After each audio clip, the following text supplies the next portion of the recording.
Bismillahirrahmanirrahim. Bismillah, alhamdulillah. Wassalatu wassalamu ala rasulillah Sayyidina Muhammad ibn Abdillah wa ala alihi wa ashabihi wa azwajihi wa dhurriyatihi wa ahli baitihi wa man tabi'ahum bi ihsan ila yaumil qiyamah. Yang kita cintai dan kita banggakan bersama Sohibul Fadilah wa Sa'adah Yai Hakam Makki beserta keluarga besar Riyadul Jannah yang dikenal dengan Pondok Pesantren Al-Maduri, seluruh tamu undangan, santri, wali santri, anak-anakku sekalian, hadirin wal hadirat yang berbahagia, alhamdulillah. Ini mungkin sekali-sekalinya di sini ada haflah siang hari, ini kayaknya ini baru sekali. Biasanya malam.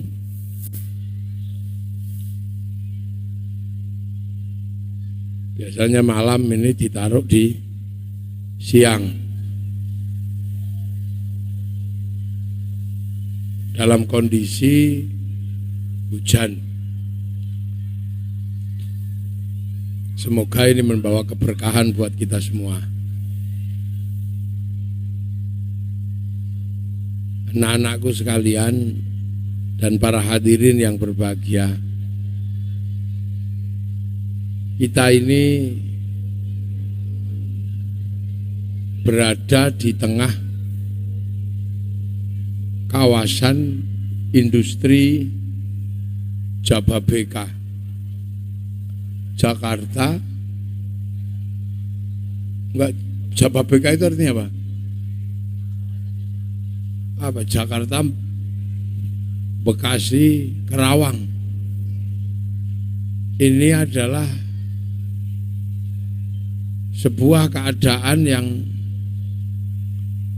orang tidak bisa memilih atau menolak.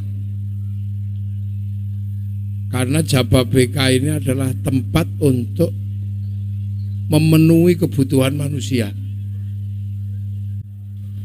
Jadi hampir seluruh Jababeka ini tidak lain dan tidak bukan adalah karena tuntutan zaman. Ada yang produksi apa, ya karena tuntutan zamannya seperti itu. Sesuai dengan perkembangan manusia. Jadi manusia itu berkembang dan kebutuhannya berubah. Setiap prode kehidupan itu menghasilkan manusia yang berubah, lingkungan yang berubah, dan kebutuhan yang berubah. Itu pasti. Makanya Nabi pun berubah. Nabi berganti. Aturan hidup berubah. Aturan hidup berganti. Walaupun buminya masih sama, Tuhannya masih sama. Allah itu semenjak zaman Nabi Adam sampai sekarang, ini masih Allah yang sama. Bumi yang kita tempati semenjak zaman Nabi Adam sampai sekarang masih bumi yang sama. Tapi kenapa nabinya berubah, syariatnya berubah? Karena manusianya berubah. Jadi perubahan manusia ini adalah kunci kehidupan. Kunci kehidupan. Makanya kita ini baru saja mengalami perubahan hidup yang manusianya masih sama, tapi perubahan hidupnya sudah luar biasa. 10 tahun yang lalu kita masih ketemu koran. Sekarang orang udah nggak ketemu koran. 20 tahun yang lalu kita masih ketemu mesin ketik. Sekarang kita udah nggak ketemu mesin ketik. Tanya anak-anak itu yang kecil gitu, tunjukin mesin ketik, pasti dia nggak ngerti. Padahal baru 20 tahun yang lalu. Coba 20 tahun yang lalu mesin ketik orang tahu, padahal tulisan masih sama. ABCD belum berubah, 1, 2, 3 juga belum berubah. Bahasa juga belum berubah. Tapi manusia dan kebutuhannya yang berubah. Anak-anak yang mondok di pondok pesantren Riyadul Jannah adalah anak-anak hasil dari cinta dan kasih sayang orang tua. Cintanya masih sama, kasih sayangnya masih sama, tapi penghantar cinta dan kasih sayangnya berubah. 20 tahun yang lalu kita masih ketemu surat cinta dengan perangko dan kertas warna pink, kita masih ketemu. Kantor pos. Tiba-tiba sekarang kita udah gak ketemu kantor pos, kita gak ketemu filateli perangko, kita gak ketemu lagi amplop dan surat cinta. Padahal cinta masih sama. Afrika tidak berubah. Dari dulu singa seperti itu, dari dulu ular seperti itu. Tapi 20 tahun yang lalu untuk melihat singa di Afrika, kita masih menunggu flora dan fauna. Yang kadang kita tunggu seharian, yang datang Pak Harmoko. Singa masih sama, ular masih sama, dan benua Afrika tidak berubah tempatnya. Tapi kita tidak lagi melihat TVRI untuk menyiarkan flora dan fauna, tetapi kita ketemu internet dan kita ketemu handphone untuk melihat jarak yang jauh. Afrika masih sama, tapi manusianya berubah. Nah itulah, maka kehidupan ini dinamis. Tuhannya masih sama, Allah dari dulu tidak pernah berubah. Makanya kadang kalau di bulan Ramadan kita itu patuh sekali sama Allah. Salah dikit takut kepada Allah. Padahal Allah yang kita takuti di bulan Ramadan adalah Allah yang sama saat kita lupakan di luar bulan Ramadan. Allah pernah menurunkan kitab sebelum Al-Quran. Allahnya masih sama, tapi kitab untuk manusianya berubah. Nah, sesungguhnya apa yang terjadi? Sesungguhnya adalah terjadi karena manusia seiring waktu berubah.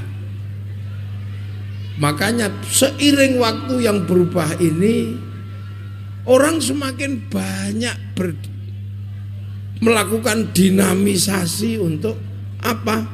Melibatkan diri dalam urusan manusia. Jadi semua ini intinya itu di mana? Intinya adalah ada pada manusia sebagai pusat perputaran kehidupan dunia. Jadi manusia ini pusat perputaran kehidupan dunia. Maka manusia kok jauh dari urusan manusia, dia akan ditinggalkan oleh peradaban manusia. Karena hampir seluruh urusan di dunia ini adalah urusannya manusia. Karena apa? Karena urusan terbanyak di dunia ini adalah urusan manusia. Jadi jangan salah. Jadi tidak ada urusan di dunia ini yang mengalahkan banyaknya urusannya manusia. Mau baik, mau buruk, yang disebut baik, yang disebut buruk punya manusia, yang dicuri juga manusia. Atau dalam bahasa paling gampang, yang banyak tertuduh sebagai buaya adalah laki. Dasar kamu laki-laki buaya. Tapi laki-laki buaya juga hidup bersama perempuan buaya. Loh, jadi manusia ini urusannya luar biasa. Coba, yang menghukum manusia, yang dihukum juga manusia. Sementara Allah cuma mengatakan, kamu jangan lupa bahwa kamu nanti pulang. Cuma itu Allah. Kamu jangan lupa kamu nanti itu pulang kembali kepadaku. Innalillahi wa inna ilaihi. Kamu akan pulang kepadaku. Dan itu terjadi di semua manusia. Keyakinan pulang. Orang Islam yakini pulang kembali kepada Allah.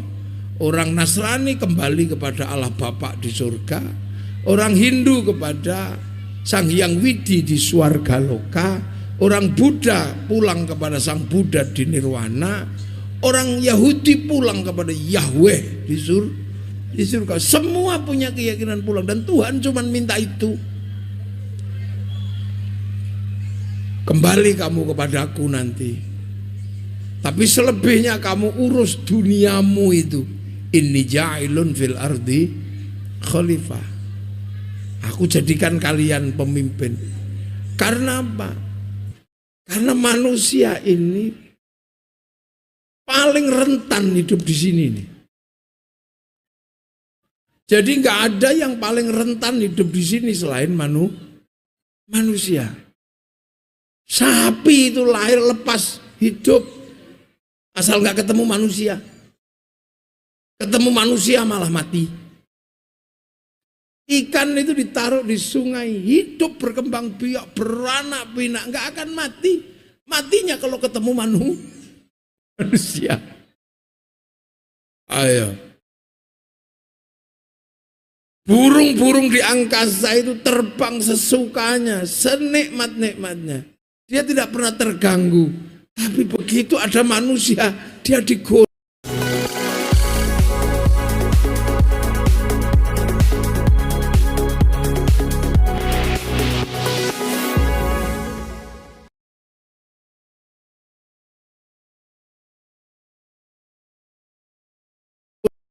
Jadi dunia dan seisinya ini nggak ada manusia, nggak apa-apa.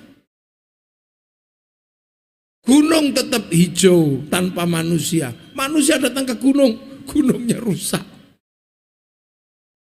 Laut tanpa manusia dia tetap akan membiru dengan ikannya. Tapi manusia datang, lautnya tercemar. Sungai-sungai, mungkin sampean pernah tahu ada sebuah kota yang rusak karena manusia, namanya Chernobyl. Sebuah kota yang terjadi hancur karena kebocoran nuklir di Rusia.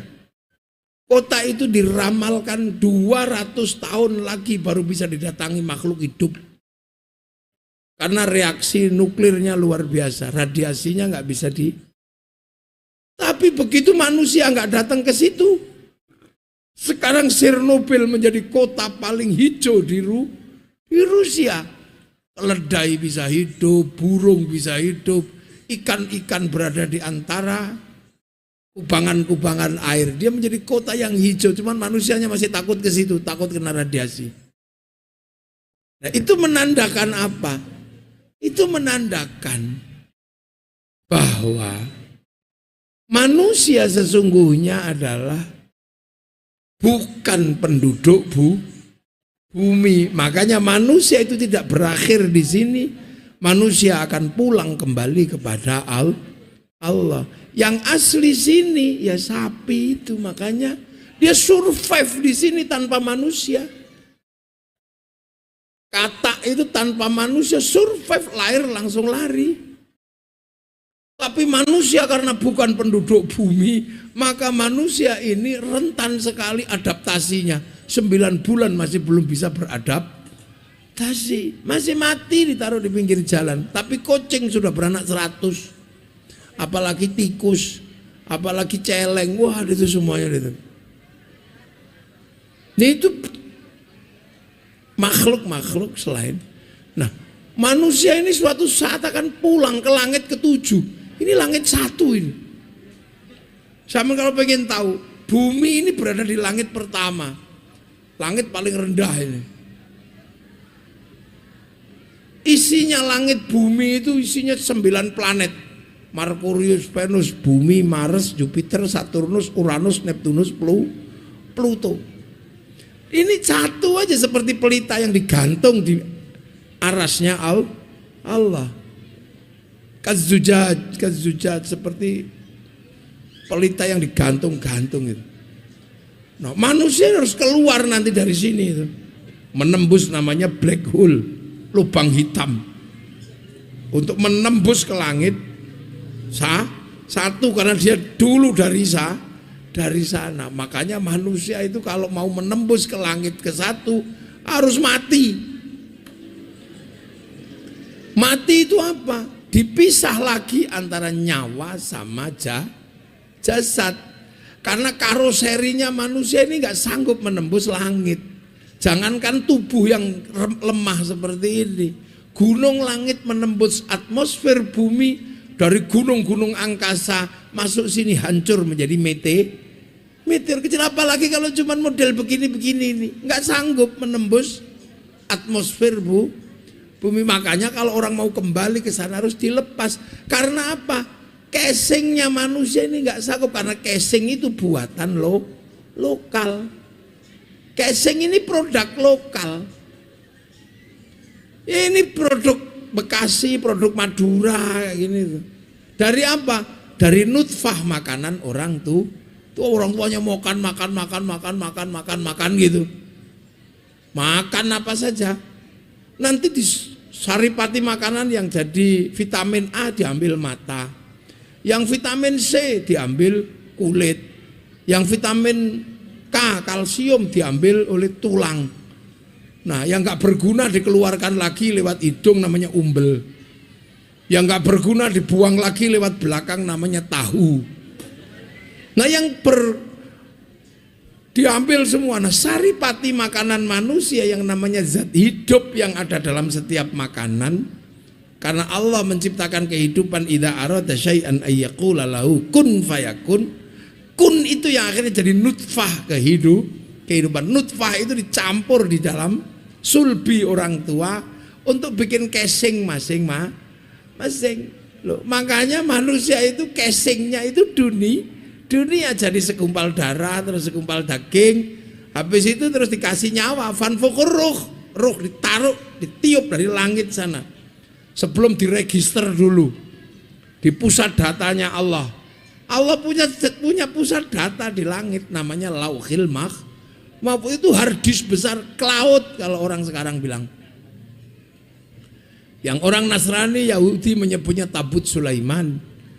Orang Yunani menyebut kotak Pandora. Nah, orang Jepang menyebut kantong Doraemon. Itu pusat data, itu cloud. Merupakan harddisk terbesarnya Allah. Dan Rasulullah pernah diajak ke situ untuk nengok ini loh, harddiskku. Manusia tak catati di sini semua, tak daftar di sini semua. Baru kemudian manusia ruhaninya tak turunkan ke dunia untuk ditaruh di jasad. Sebelum tak turunkan, tak kasih paketan dulu. Ini istrinya paketan ini, rezekinya paketan sekian, nyawanya paketannya sekian. Kalau paketannya habis, mati. Nah itu terus ditaruh di jasad. Makanya agar manusia itu tahu nanti jalan pulang, dikasih bekal. Satu bekalnya adalah Al-Quran, karena Al-Quran itu adalah downloadan dari Lauhil mahfud, bal huwa Qur'anum majid fi lauhim mahfud. Yang kedua adalah sholat. Sholat itu produk langit sana. Karena apa? Diperintah langsung oleh Allah. Makanya Al-Quran, sholat ini produk sana. Sementara begitu diturunkan ke sini, manusia ditaruh di dalam jasad itu dunia. Makanya dunia ini tidak bisa ditinggalkan oleh manusia, karena manusia butuh memperbesar jasadnya, butuh mengikat kehidupannya. Karena begitu dunia dilupakan oleh dia, jasad tidak lagi bisa mengikat ruhani, maka ruhani pasti akan rusak karena jasad tidak terurus. Makanya manusia tidak bisa meninggalkan urusan dunia karena tubuh ini dunia. Tangan ini dunia, maka manusia nggak bisa menafikan dunianya tangan perempuan, karena dunia harus dihiasi dengan dunia, harus dikasih gelang, harus dikasih cincin, harus dikasih apa? Pantat ini dunia, dia harus dinikmatkan pada dunia. Makanya yang dunia ini menghasilkan produk-produk kehidupan untuk siapa? Untuk ngurus manusia yang dunia. Ada orang bikin kursi ngurus pantatnya manusia, sampai ada orang cuma ngurus nya manusia dok. Manusia diurus menghasilkan industri besar namanya industri Pampers. Kotoran gigi manusia diurus menghasilkan pabrik odol, pabrik sikat gigi. Nggak bisa diurus menghasilkan pabrik dul kolak. Wah, ayo coba. Kuping gatel menghasilkan pabrik apa? Cotton bud. Manusia pengen anaknya jarang melahirkan pabrik alat kontrasepsi. Apa sekarang yang nggak ada urusan manusia? Ini sedotan ini diproduksi karena mulutnya manusia. Ini apa? Tisu diproduksi karena keleknya manusia ini. Apa yang nggak ada untuk urusan? Coba saya mau nanya. Tenda ini diproduksi karena manusia biar nggak kehujanan. Mic diproduksi karena ini urusan kupingnya Saya mau nanya saya, dunia ini mana yang tidak untuk manusia? Kok tiba-tiba ada manusia mau memisahkan dari dunia itu? Mau apa? Kamu mau jadi sapi? Lah itu makanya kamu jangan sekali-sekali melihat dunia dengan sinis. Ambil sebanyak-banyaknya, ambil sekuat-kuatnya. Mau bikin pondok pesantren, kalau tidak punya tanah mau pakai apa? Tanah itu dunia. Ayo, agama ini berada di dunia. Makanya jangan sok-sokan jadi orang. Dunia itu milik bersama. Makanya agama yang diturunkan oleh Allah ke dunia nggak bisa dipisah dari dunia. Yang terbaik itu apa? Sholat. Tapi sholat itu nggak dipisah dari dunia, apa bisa? Nggak bisa. Karena sholat itu nutup aurat. Tutup aurat itu kain. Kain itu urusannya pabrik kain. Kiai ngurusi sholat, pabrik kain diurus Cina. Sampai Cina mau dimatiin semua, telanjang kamu. Ayo. Makanya yang waras melihat dunia. Wudu itu sholat, wudu itu agama, tapi wudu pakai air. Wudu diurus kiai, air diurus mas pion karena bikin pipa sama sanyo. Ayo. Al-Quran ini akhirat, tapi hurufnya diurus sama percetakan Al-Quran. Percetakan Al-Quran diurus bank, karena mesti utang bank dulu sebelum dibeli oleh negara. Sholat itu akhirat, tapi masjidnya dunia, tanahnya diurus BPN, pasir, besi dan batunya diurus PT Semen. Ayo, haji, kiai nyuruh haji, walillahi ala nasi hijjul baiti Tapi kiai cuma bisa menghantarkan sampai ke depan pintu bank untuk membayar. Karena apa? Pilot tidak menerima uang ONH. Taruh bank dulu. Siapa yang nggak tahu? Kalau bank itu jaminannya adalah obligasi terbesar dunia dikuasai oleh Bank Devisa New York, pemiliknya Rothschild Rockefeller, Yahudi. Begitu sudah bayar diantarkan ke bandara, kiai ngurus pakai tongkat Aladin, enggak, diurus sama Boeing dan Airbus. Itu perusahaan Yahudi yang membuat pesawat. Makanya kita nggak usah ribut, Yahudi matiin semua, renang kamu pergi haji. Kamu tahu kenapa kiai itu nggak sok-sokan? Hancurkan, Allah Akbar. Kenapa kiai nggak begitu? Karena kehidupan dunia bukan sesuatu yang mudah untuk dicerna hanya sekedar dengan kata-kata.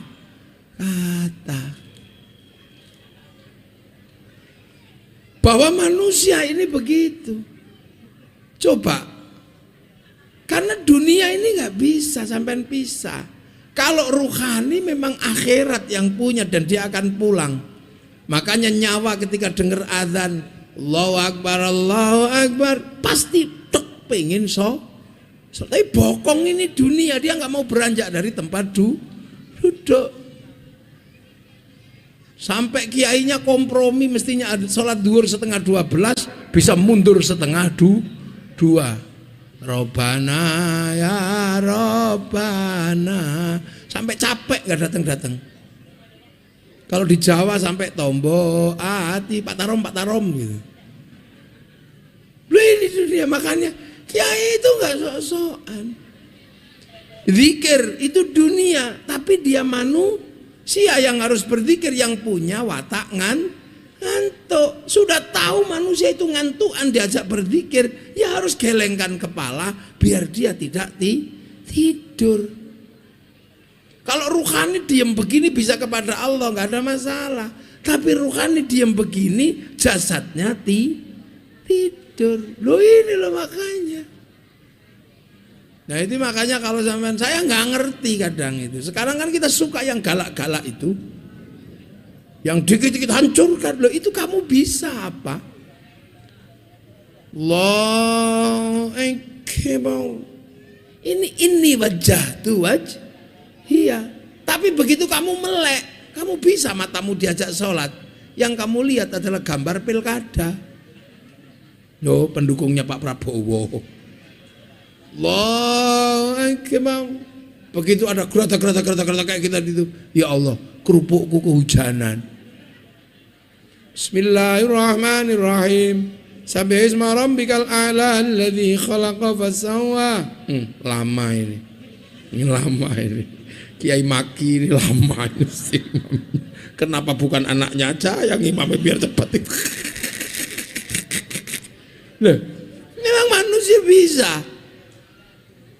Loh, ini prinsip dasar kenapa ada pondok pesantren. Karena pondok pesantren ini yang akan mengawal manusia pulang kembali kepada Allah. Maka pelajarannya pelajaran agama. Tapi kenapa kiainya nggak ngamuan? Karena berada di dunia yang harus berbagi dengan yang lain. Itu ciri khas ahli sunnah wal jamaah. Itu kata siapa? Punya anak yang cantik, punya anak yang menyenangkan, itu tercipta dari mana? Dari rumah tangga yang sakinah mawaddah warahmah. Itu hifdun nasl, cita-cita agama menikahkan laki-laki dan perempuan. Sampai angkah tuka wazawwajtuka. Tapi sekarang kecantikan perempuan itu adalah menjadi alat sandaran agar ada ketenangan dalam rumah tangga. Sakinah diajarkan oleh agama, tapi ketentraman dalam kecantikan didukung oleh orang Prancis yang pinter bikin parfum, pinter bikin bedak. Kasih bedak Bekasi, beras ditumbuk belonteng semua. Ayo, bagi-bagi. Nggak ada. Makanya kita ini jangan, ciri ahli sunnah wal jamaah itu tenang, tawassut. tasammuh, tawazun, berada di tengah, enggak dikit-dikit. Itu orang labil. Saya mesti, ini bener, hadirin wal hadirat. Sekarang itu loh, di sini saya itu pernah itu. Ini orang Madura ini loh. Ini di mana-mana dia bisa hidup. Sekarang itu orang Madura itu punya kehidupan yang sangat membantu kaum muslimin siapapun saya. Karena apa? Orang Madura berani buka toko 24 jam. Ya Allah, tamu saya jam 1 malam gak punya rokok, cari aja toko yang buka, pasti orang Madura itu. Jadi dunia itu gak bisa. Makanya Rasulullah ketika menyatakan kebaikan agama, cuman mengatakan mayyuridillahu bihi khairan yufaqihu fiddin. Siapa yang dikehendaki menjadi baik oleh Allah, dikasih ngerti urusan agama. Sampai kalau ngaji di pondok pasti tahu khairon di situ nakirah. Khairon itu kalau nakirah maknanya khairon kamilan, kebaikan yang sempurna. Nah, baik sempurna itu bukan milik manusia, itu milik Allah. Makanya kalau ada manusia baik pasti nggak sempurna. Ayo, saya mau nanya, mana ada manusia baiknya sempurna? Saya mau nanya sekarang, pengajian ini baik apa enggak? Baik apa enggak? Sudah, kalau pengajian ini baik, yang paling baik siapa? Pasti saya, kiainya. Nah, kalau pengajian ini baik, pasti saya lah yang terbaik di sini. Minumannya 3, yang cuma 2 bukan 3, yang 1 tisu. Kasih mic, ditunggu. Bahkan ketika saya nggak bisa malam, kiai, saya bisa aja siang. Kiai harus kompromi. Karena apa? Tahu yang membutuhkan saya banyak.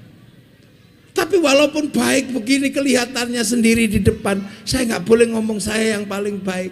Karena saya kelihatan di sini diundang sama Kiai Maki. Kalau saya nggak diundang, saya nggak kelihatan baik di sini. Nah, yang baik itu saya apa yang undang? Yang nggak bisa, saya nggak datang pengajian Kiai Maki juga jelek. Loh, ini baru baik saya sama Kiai Maki udah ribut, ini baru 2 orang. Apalagi kalau sampean ikut-ikutan, yang baik ya saya, Kiai, kami, Kiai. Nah, kenapa? Kami mau datang. Kalau kami nggak ada yang datang, itu bukan pengajian, itu cek sound. Coba, tiba-tiba tukang tendanya ngomong yang baik ya kami, Kiai. Nah, kenapa? Kami mau masang tenda. Kalau nggak ada tendanya udah bubar dari tadi. Padahal biasanya yang masang tenda itu rajin sholatnya juga bolong-bolong, nggak rajin-rajin amat. Ini kan sama. Mana tukang sound mengatakan kami, Kiai, yang baik. Kalau soundnya tak matiin dari tadi sudah bubar gitu.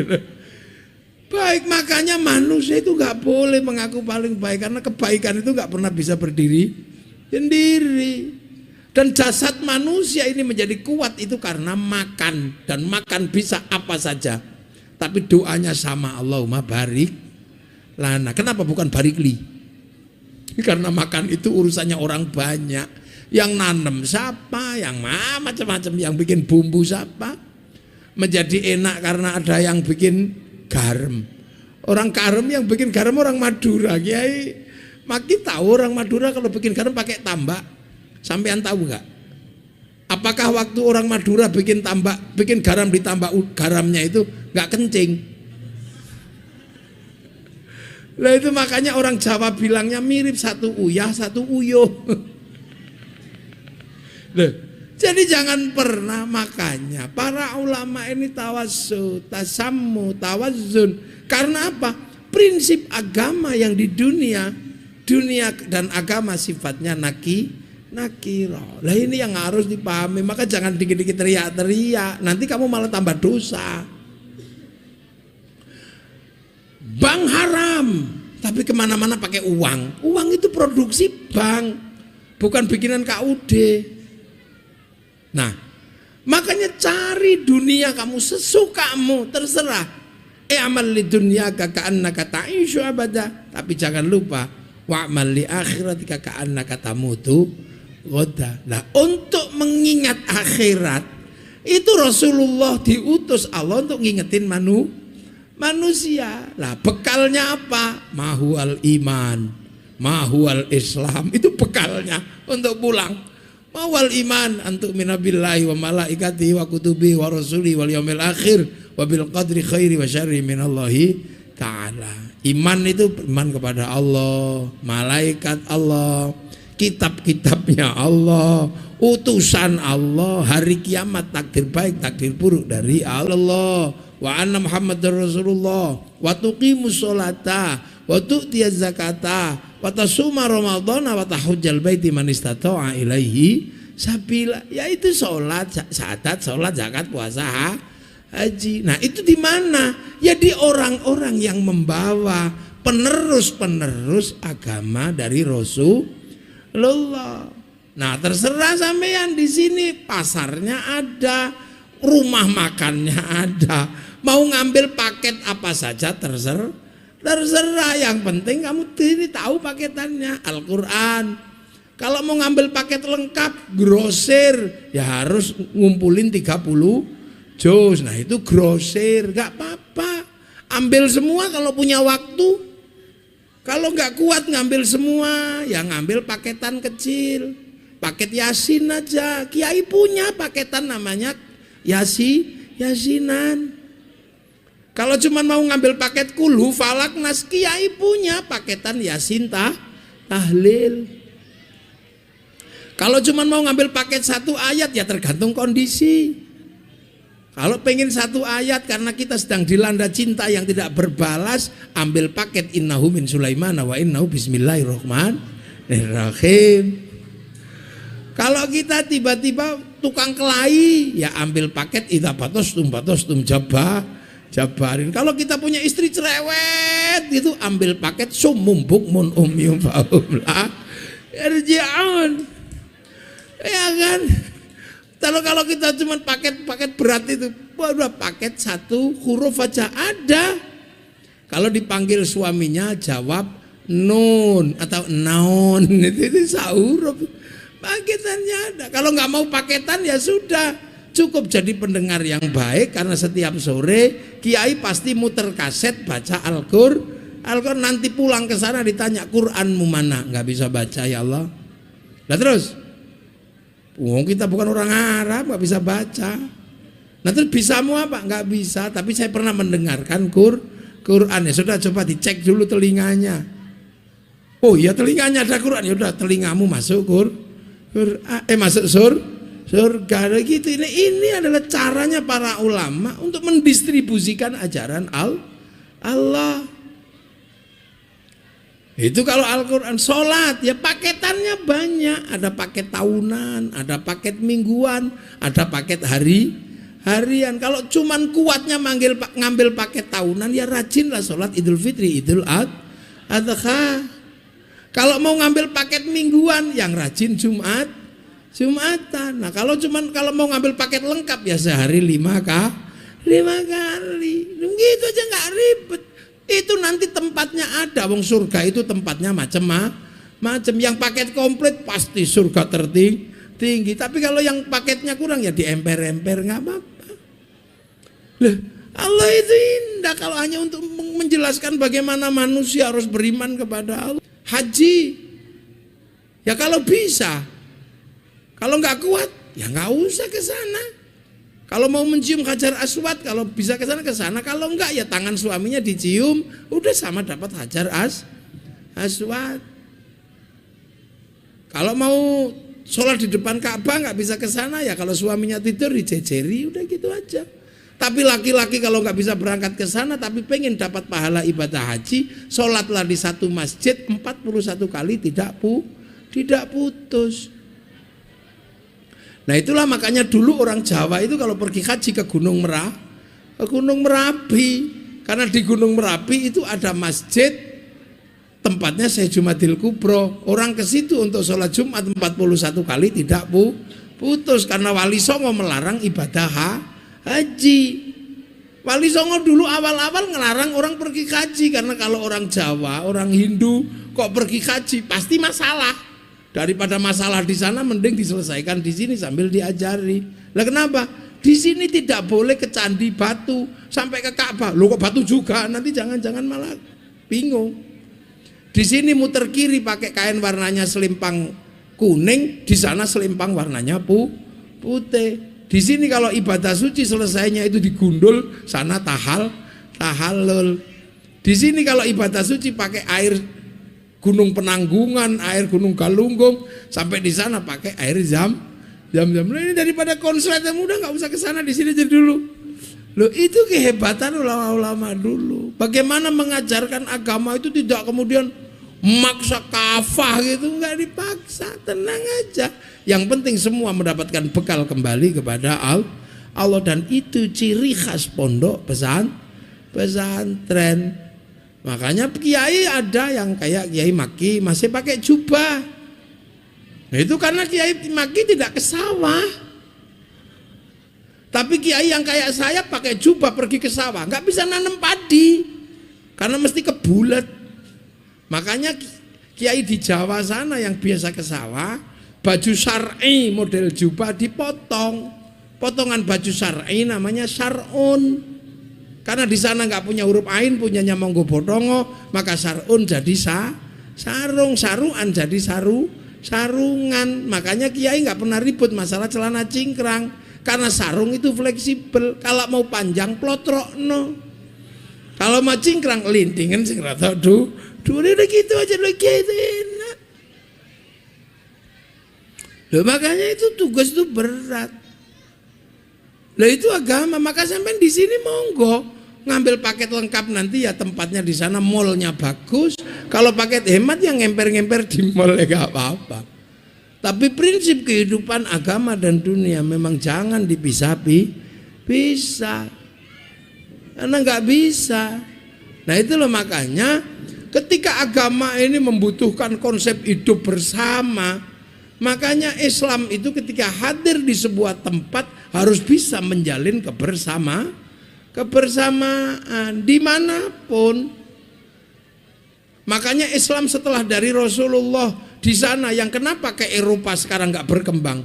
Karena waktu itu nggak bisa menjalin kebersamaan dengan orang Eropa yang datang panglima perang, dikit-dikit kafir, dikit-dikit perang, habis di sana. Yang datang ke Cina nggak bisa tembus, karena apa? Orang Cina diajari dagang, sementara orang Cina memang jago berdagang. Yang ke Afrika ya nggak tembus, kecil Islam di sana, nggak bergerak. Kayak ke Rusia sama keras-keras. Kenapa sekarang yang tumbuh subur itu di Indonesia? Kalau dalam bahasa Al-Quran disebut mathaluhum fit Taurat mathaluhum fil Injil kazar'in akhraja syat'ahu fa'azarahu fastaghladu fastama'ala suqi yujibu zurru'a liyaghidhu bihimul kufar. Kenapa yang paling tumbuh subur itu di Indonesia? Orang sholat paling banyak Indonesia, orang haji paling banyak Indonesia, orang hafal Quran paling banyak Indonesia, orang berkerudung ini paling banyak di Indonesia. Kenapa? Karena Indonesia Islamnya rukun,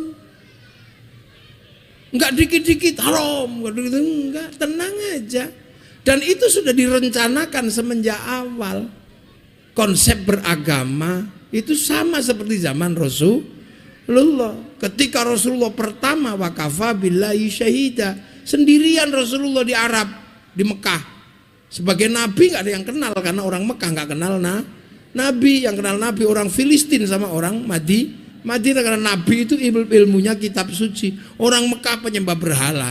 Makanya ketika itu orang Mekah bisa beriman pada Rasulullah bukan karena akal, tapi karena hidayah. Makanya kemudian ketemu orang-orang yang disebut walladzina ma'ahu, orang yang hidup bersama Rasulullah. Nah, orang-orang ini asyidda walal kufar, galak sama orang kafir. Makanya yang dikafirkan juga orang sana, bukan orang sini. Orang sini belum pernah dikafir-kafirkan sama Allah. Sampai kemudian rukun ruhama ubainahum, bisa rukun yang mu'allaf, punya anak mu'allaf, punya anak mukallaf, kayak Abu Sufyan ini mu'allaf, punya anak Muawiyah masih mu'allaf, baru punya anak Yazid mukallaf. Sayyidina Ali mukallaf, punya anak Sayyidina Hasan Husain mukallaf. Banyak mukallaf melahirkan, ada yang mukallaf melahirkan mu'alaf juga ada yang mu'alaf, wah macam-macam. Sampai kemudian disitulah terjadi kerukunan, ruhama'u bainahum, ada kerukunan di antara mereka. Nah ketika hidup rukun dan berbeda-beda, Rasulullah cuma mengatakan kullukum ra'in wa kullukum mas'ulun an ra'iyati. Kalian semua adalah para pemimpin yang harus hidup saling bertanggung jawab antara yang mimpin dan yang dipimpin. Konsep hidup bersama, rukun dalam sekian perbedaan agama, suku dan bangsa, Rasulullah menyebut konsepnya dengan konsep ra'iyah.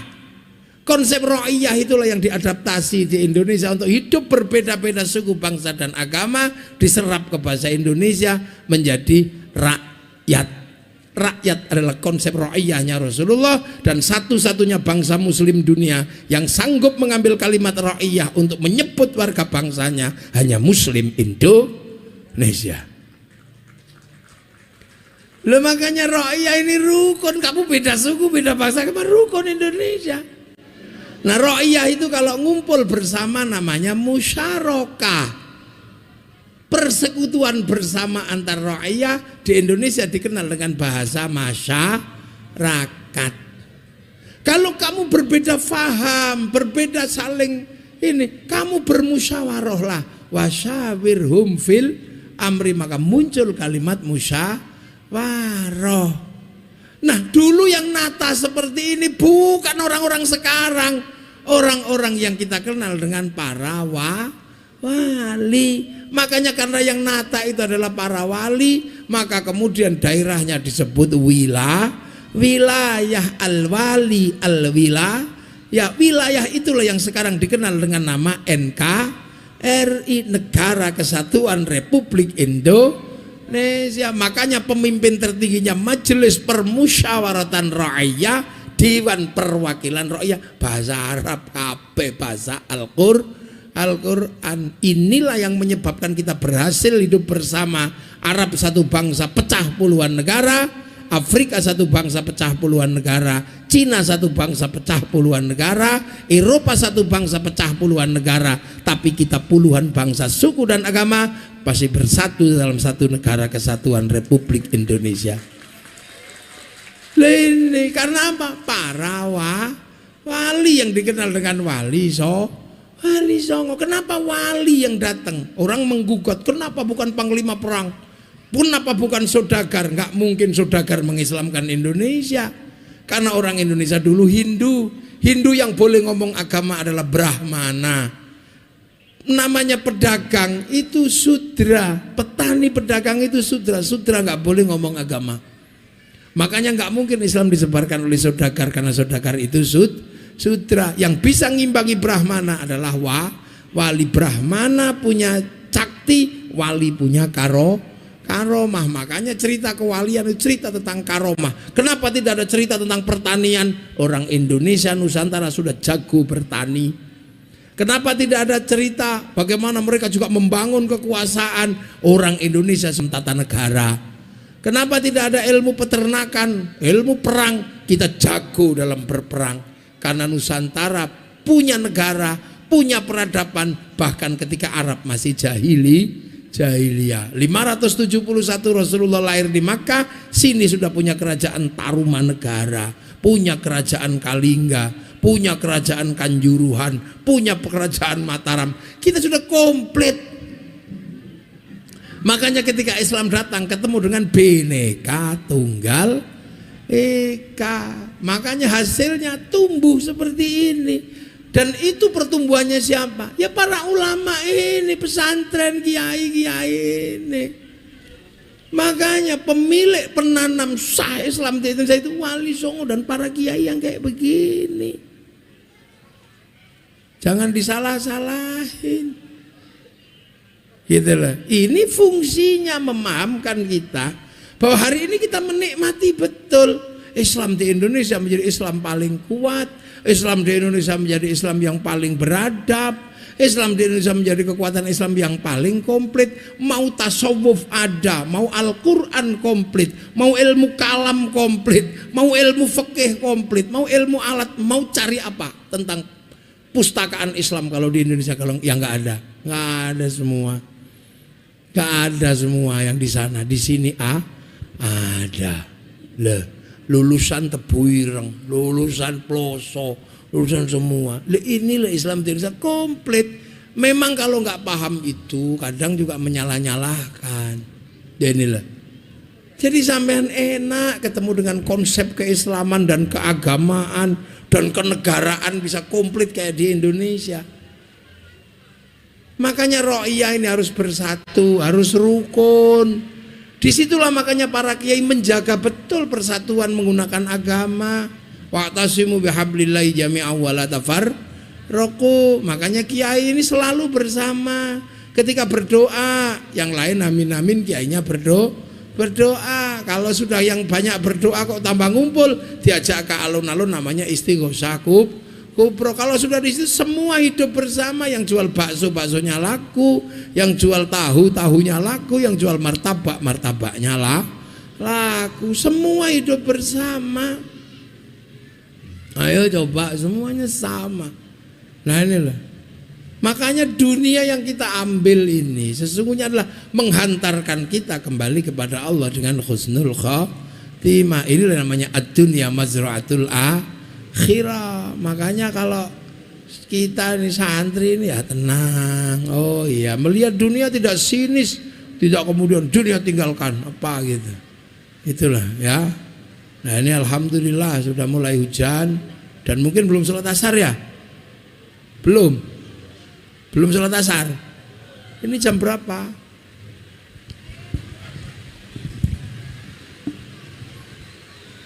Jam 5 sudah ya nanti. Nanti kapan-kapan kita lanjutkan lagi dalam waktunya agak malam mungkin. Mungkin haflah tahun berikutnya atau haflah tahun berapanya lagi itu. Karena ini penting itu diajarkan ya. Bismillahirrahmanirrahim. Alhamdulillahirabbil alamin hamdan na'imin hamdan syakirin hamdan yuwafi ni'ama wa kafi'u mazidah. Ya Rabbana lakal hamdu kama yanbaghi li jalali wajhikal karim wa 'azimi sultanik.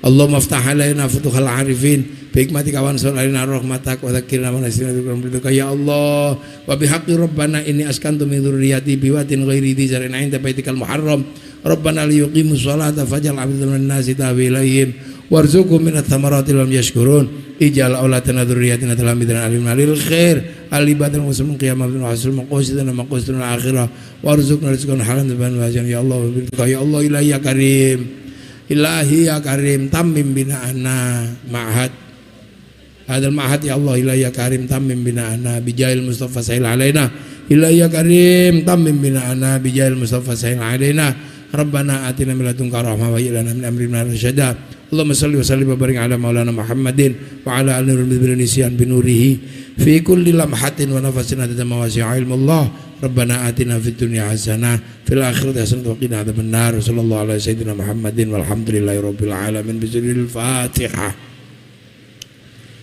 ghairil maghdubi alaihim waladdallin amin. Assalamualaikum warahmatullahi wabarakatuh. Allahumma shalli ala sayyidina Muhammad.